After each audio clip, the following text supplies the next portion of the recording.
Video cassettes मिले। जब play किया तो इसमें एक प्रोफेसर मैथ्स पढ़ा रहे थे, वहीं से आपके नाम का कार्ड मिला।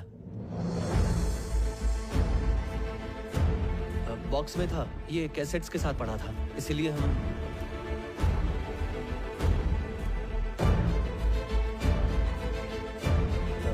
इस वीडियो में कौन पढ़ा रहा है सर? ये मेरे गुरु हैं।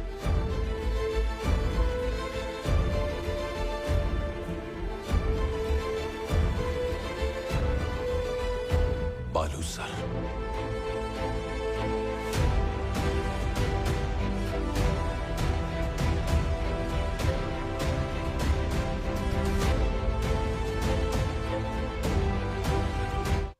उन्नीस 1990 के दौर में प्राइवेटाइजेशन ऑफ द इकोनॉमी की वजह से देश के आर्थिक हालात सुधरने लगे थे। लोगों का रहन सहन भी बेहतर होने लगा था। शिक्षा एक अहम जरूरत बन गई। इंजीनियरिंग और एमबीबीएस जैसे प्रोफेशनल कोर्सेज की डिमांड बढ़ने लगी। इस डिमांड का फायदा उठाने के लिए कुछ लोगों ने इसे बिजनेस बना लिया।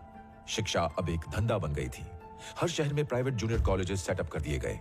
एमसेट कोचिंग सेंटर्स के जरिए बेहतर एजुकेशन के नाम पर वो अपने स्कूल्स की फीस बढ़ाने लगे और उसी दौरान स्टेट गवर्नमेंट्स सरकारी जूनियर कॉलेजेस चलाने में नाकाम होने लगी। हालात इतने बुरे थे कि सरकार लेक्चरर्स को सैलरी तक नहीं दे पा रही थी।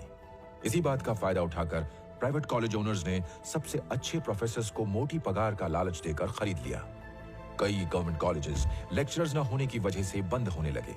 गरीब स्टूडेंट्स जिनके लिए प्राइवेट एजुकेशन पहुंच से बाहर थी, बहुत बड़ी समस्या से जूझ रहे थे। तब उनके माता पिता ने आंदोलन और मोर्चों का सहारा लिया।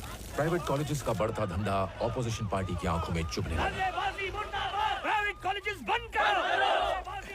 इस बात से जाहिर होता है कि हमारी सरकार में दम बिल्कुल नहीं है। पिछले 5 साल से ये प्राइवेट कॉलेजेस शिक्षा के नाम पे धंधा कर रहे हैं। आपको बता दूं, मेरी ग्रेजुएशन की पढ़ाई 5,000 में हुई है।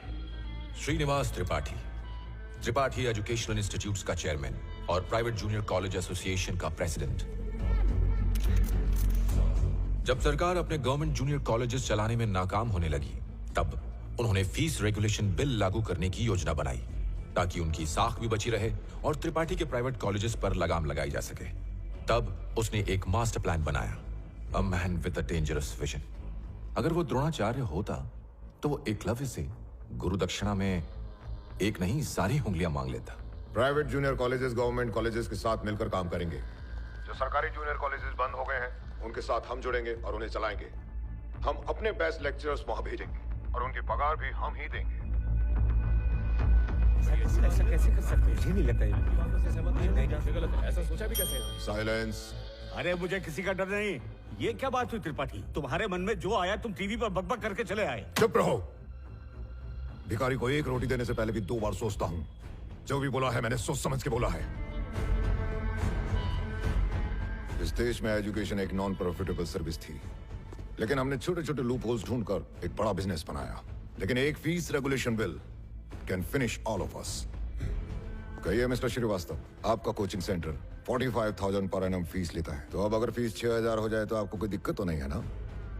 और आप सर, मिस्टर रामानुज, आपका इंस्टीट्यूट 80% फीस कैश में लेता है, सब जानते हैं। अगर इनकम टैक्स की रेड पड़ी तो तुम तो निकल लोगे। त्रिपाठी, अगर तुम सारे के सारे बेस्ट प्रोफेसर्स गवर्नमेंट कॉलेज में पढ़ाने भेज दोगे तो यहाँ पढ़ने कौन आएगा? कुछ तो दिमाग लगा सुधाकर।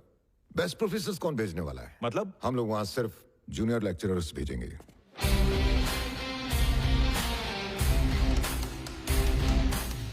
वही जो सीनियर लेक्चरर्स की गैर हाजिरी में अटेंडेंस लेते हैं, गाइड बुक पढ़कर स्टूडेंट्स के डाउट्स क्लियर करते हैं। हॉस्टल के लड़के मुसीबत में पड़ जाएं तो वॉचमैन बनकर झगड़ा सुलटाते हैं। वॉलीबॉल मैच की बेट लगी थी सर। बेट तो 100 की थी, लेकिन अब ये लोग 1000 रुपए मांग रहे हैं।